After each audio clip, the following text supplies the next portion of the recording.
Yan guys, good evening sa lahat, sa mga baguhan, kung paano kayo magbuo ng kalan. Ito yung malaki ko.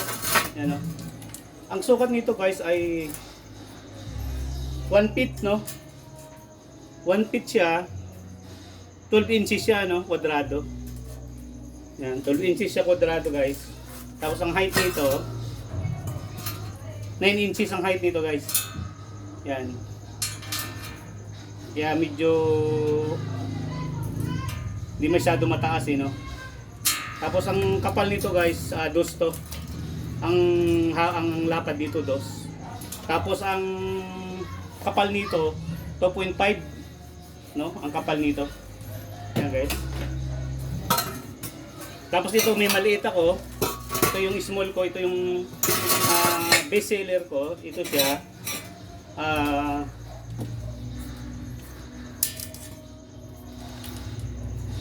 inches to guys, no? Kwadrado, 10 inches to kwadrado. Ayan. 10 inches, no? Ayan. Pin siya. Tapos, ang height niya, 7 lang. 7 yung height, no? Tapos, ang kapal nito, kaya ganun guys, 2.5 din yung kapal nito. Ayan. Tapos guys, kung paano kayo magbuo kayo ng kalan. Una, ito, ang height nito ay 3 inches, no? Yan guys, 3 inches ang height niyan. Tapos ito, ang kapal nito, 5 mm kapal nito. Yan. Ang kapal nito 5 mm. Yan. Tapos ang hole nito guys, yung butas nito, ang laki nito ay 1, no? 1 ang hole nito. Yan. Tapos ito guys, ito yung ito yung nozzle ko, no? Hindi pa siya, ang butas nito guys ay 26 ang butas nito. Yan guys, makikita nyo dun sa mga vlog ko, ito yung ginagamit ko. Ngayon guys, una, pag nagbuka ito yan guys. Itong haba nito ay 11 inches ang haba nito. Ayan, 11 inches ang haba nito. Yan, halos 1 feet ang haba nito. Yan, halos 1 feet ang haba nito. Tapos ito yung ito yung elbow ko. Didos din to siya, no? Didos siya. Ganun lang siya. Kaya pag sit up nyo, ispat nyo lang siya dito, yan. Yan, ito yung niya, ito yung finish niya ngayon. Dapat kayo walang butas to kasi pag nag-overflow, dito siya dadaan. Tsaka yung hangin, sayang yung hangin, hindi siya makadiretso. Yan. Tapos ganito yan guys. Pag nagbuo yan, ito. Ganito is full weld mo yan. Yung iba kasi threaded, no? Threaded siya. Yung mga gumagawang iba threaded siya. Ito threaded naman din to. Meron naman din ako nito. Pero yung pang personal ko lang. Pero ito guys, naka full weld dyan. Pagkatapos ng full weld, ipasok tong yan, nakaganyan siya. Yan ang setup niya guys. Yan. Yan. Ito yung setup niya. Yan. Dito naka full wheel dyan.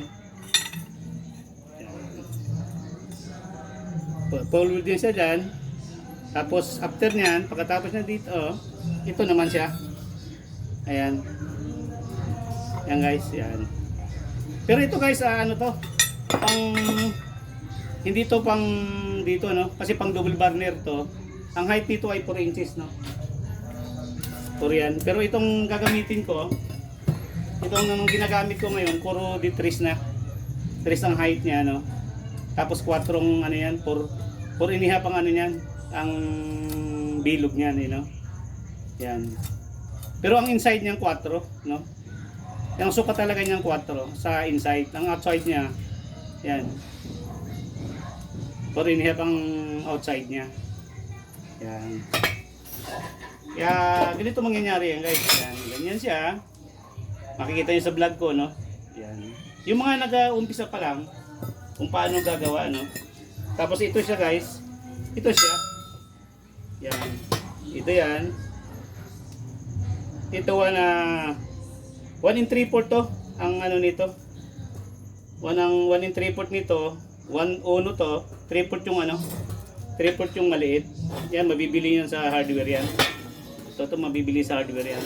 Tapos guys, gagawa kayo ng trap para yung mga langis na burak dito siya ito may butas pa to, no? Sa mga bagong gawa ko ngayon may mga ano yan, may mga butas yan dito, may 3D yan.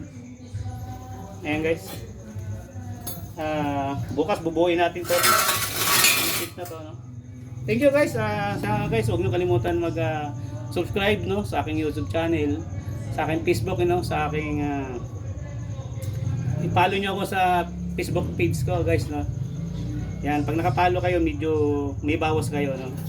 Saka nakasubscribe sa aking YouTube channel. Thank you guys. Sana suportahan nyo ako sa aking layunin, no. Saka isang tumutulong din tayo sa mga nangangailangan. Thank you guys, thank you.